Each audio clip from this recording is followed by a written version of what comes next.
Hi all, this is Anjali. Welcome to the channel. So आज हम पढ़ेंगे सेमीकंडक्टर मेमोरी कितनी तरह की होती है। सो लास्ट क्लास में हमने पढ़ा था कि मेमोरी हायरार्की क्या होती है, what are the different type of memories we have, और अब उसी को हम थोड़ा और डिटेल में देखेंगे। And this video is part of your IGNOU semester 1 PC software series. So चलिए स्टार्ट करते हैं। एज वी नो कि आपके पास सेमीकंडक्टर मेमोरी जो है वो आपके पास दो तरह की होती है। ठीक है, that is RAM and ROM.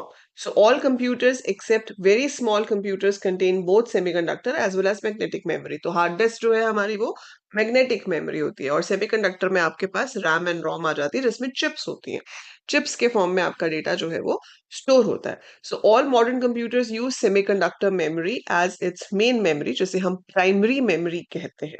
ठीक है, उसमें आपके पास एक रैम होती है, एक रोम होती है, और जो भी प्रोसेसिंग सीपीयू को करनी है, whatever CPU has to process, that has to be stored in RAM. इसलिए हम कहते हैं whatever is required for the current processing of the computer has to be there in the RAM. तो वो पहले RAM में लाया जाता है और उसके बाद सीपीयू उसको एक्सेस करता है।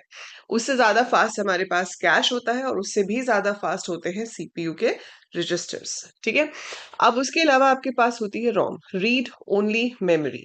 ये वो मेमोरी है जिसमें हम जनरली बूटस्ट्रैप लोडर को स्टोर करते हैं ना। What is a bootstrap loader?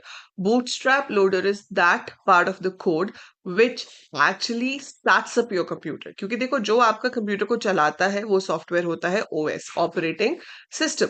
अब वो ऑपरेटिंग सिस्टम खुद इतना बड़ा होता है कि वो ऑपरेटिंग सिस्टम हर टाइम तो रैम में नहीं रह सकता।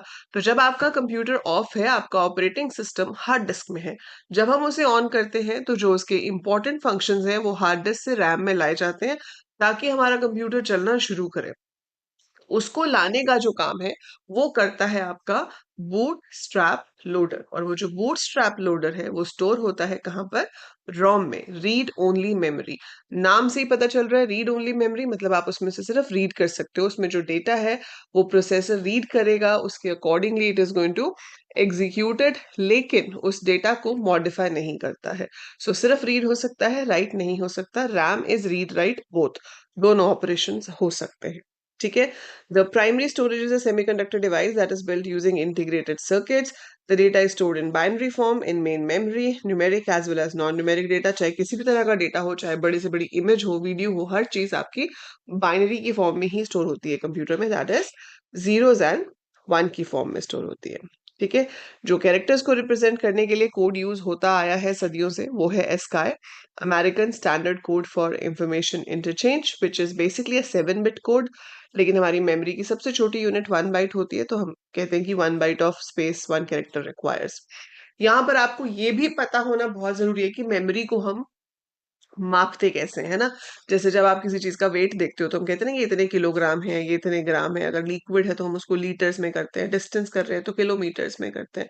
वैसे ही जब आप मेमोरी की बात करते हो तो उसमें कितना डेटा स्टोर हो सकता है, how much data you can store in a particular memory, वो मेजर कैसे होता है? किलोग्राम, लीटर या किलोमीटर में नहीं, बल्कि बाइट्स की फॉर्म में मेजर होता है। ठीक है, तो 0 या 1 क्या होती है? बिट। 4 बिट्स को अगर हम मिला दें तो बनता है निबल। सो 4 बिट का कॉम्बिनेशन जो है वो होता है निबल। फिर अगर आप 8 बिट्स को मिला दो तो बनती है 1 byte. So 1 byte is capable of holding 1 character basically. So 1 byte में आप 1 कैरेक्टर होल्ड कर पाते हो। फिर आती है बात किलोबाइट्स की। सो हम नॉर्मली जो मेजरमेंट्स पढ़ते आए हैं मैथ्स में बचपन से कि 1 किलोग्राम में 1000 ग्राम होते हैं, 1 लीटर में 1000 मिलीलीटर होते हैं, 1 किलोमीटर में 1000 मीटर होते हैं, है ना। तो यहाँ 1000 नहीं है, यहाँ 1024 है, 1024। और इसके पीछे रीजन है, रीजन ये है कि कंप्यूटर में हर चीज 2 की पावर्स में होती है। So everything is in the power of 2, 2 raised to the power something. So this is 2 raised to the power 10, और 2 raised to the power 10 जो होता है वो होता है 1024। ठीक है, सो 2 raised to the power 10 is 1024, that is your kilobytes. फिर एक मेगाबाइट में कितनी होती है? 1024 किलोबाइट्स, उतने ही मल्टीप्लाई करते जाओ। गीगाबाइट्स में होती है 1024 मेगाबाइट्स, 1024 गीगाबाइट्स होती हैं आपकी टेराबाइट के अंदर। सो ये आपको याद रखना है। क्या याद रखना है? कि 1 किलोबाइट में कितनी है? 1024 नॉर्मल बाइट्स। फिर 1 मेगाबाइट में कितनी है? 1024 किलोबाइट्स। 1 गीगाबाइट में कितनी है? 1024 मेगाबाइट्स। और 1 टेराबाइट में कितनी है?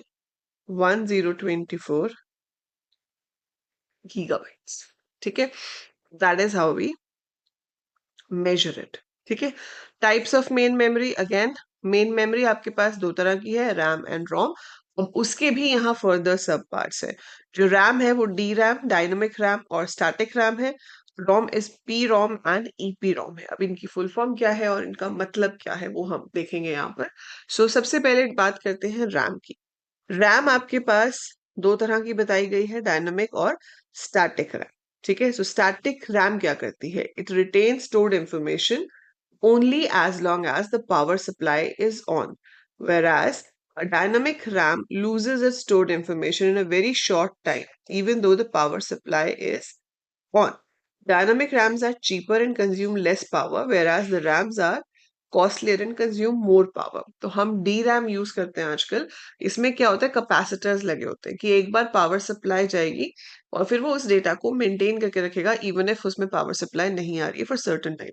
फिर दोबारा से पावर सप्लाई आएगी तो वही डेटा रिटेन रहेगा। अगर कुछ टाइम के ऊपर पावर सप्लाई ना आए तो फिर उसमें जो डेटा है वो लूज हो जाता है। लेकिन स्टैटिक रैम में कंटिन्यूस ही आपको पावर सप्लाई देनी होती है। अगर एक फ्रैक्शन ऑफ टाइम के लिए भी वो सर्विस नहीं गई, आपका डेटा इरेज हो जाता है। इसलिए हम उसको कहते हैं वॉलेटाइल। वैसे तो दोनों ही वॉलेटाइल है, बस इसमें यह है कि टाइम का ड्यूरेशन जो है वो डिफरेंट हो जाता है। Dynamic RAMs are cheaper and consumes less power, static RAMs are costlier and consumes more power. Static RAM has a higher speed than dynamic RAM. ठीक है, डायनामिक रैम चीप है, so it is use for main memory.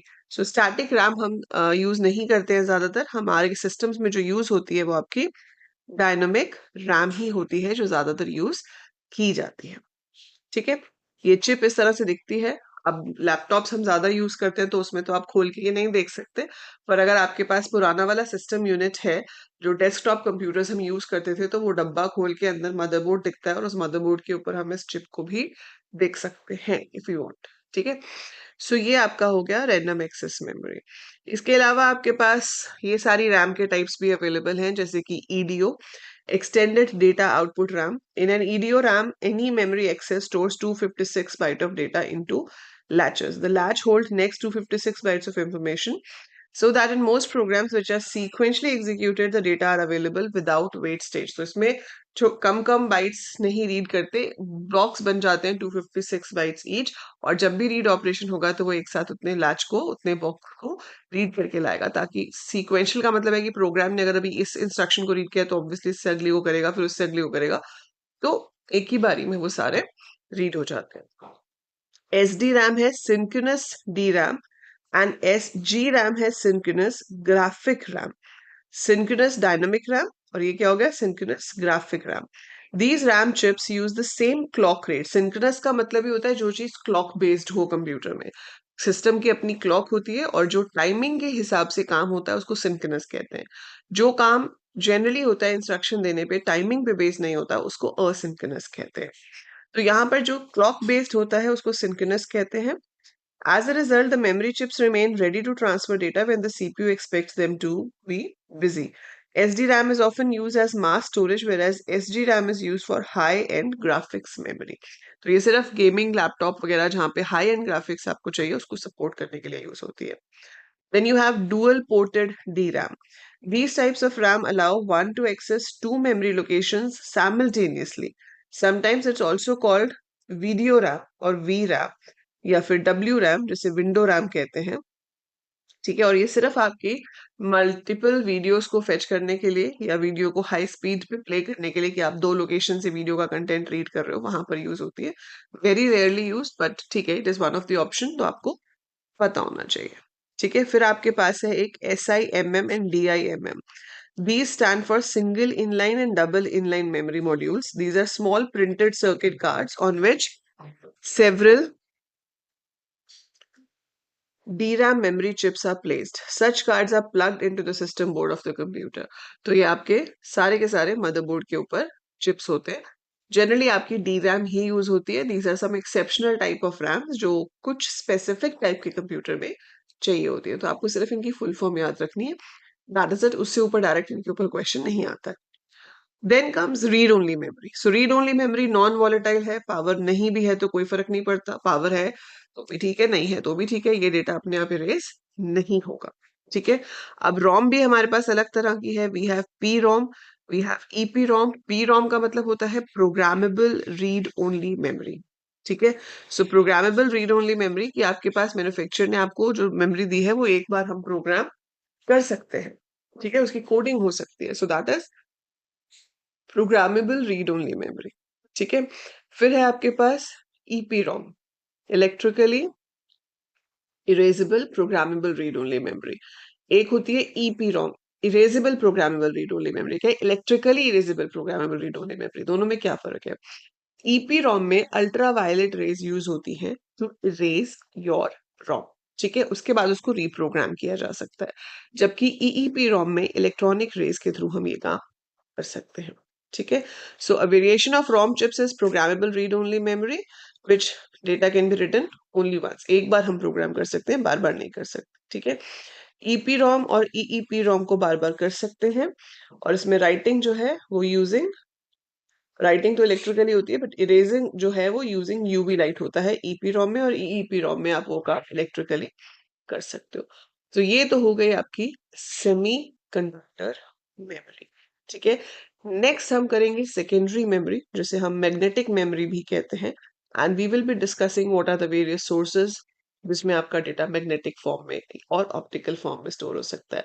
So this was your primary memories और semiconductor memories. क्या होती हैं, किस लिए use होती हैं, मेजर कैसे करते हो मेमोरी को, और कितनी टाइप्स की होती है, that is what we have done in this video. So फटाफट से आप एक काम करोगे, आप कमेंट्स में मुझे आराम से दो डिफरेंसेस लिख के दिखाओगे रैम और रोम के। ठीक है। सो आई वांट टू सी कि आपने इससे क्या सीखा, और उसके लिए आप मुझे रैम में लिख कर दिखाएंगे, रैम में लिख के दिखाएंगे, कमेंट में लिख के दिखाएंगे कि रैम और रोम में क्या डिफरेंस होता है। ठीक है। सो फटाफट से लिखिए कमेंट्स में, वीडियो को लाइक कीजिए, शेयर कीजिए अपने सारे बैचमेट्स के साथ। आपकी करस्पॉन्डेंस क्लासेस होती होंगी, ग्रुप होंगे जहां पर आप बाकी स्टूडेंट्स के साथ कम्युनिकेट करते हो जो कि इग्नू यूनिवर्सिटी से करस्पॉन्डेंस पढ़ रहे हैं। So please share the channel, please share the videos with them, ताकि उन तक भी ये पहुंच सके, और जो मेरा ये इनिशिएटिव है डिस्टेंस लर्निंग वाले स्टूडेंट्स को हेल्प करने की, वो ज्यादा से ज्यादा स्टूडेंट्स तक पहुंच सके। So do share it and subscribe the channel, it's absolutely free. I will see you in the next video with secondary memory, that is your magnetic memory. For now.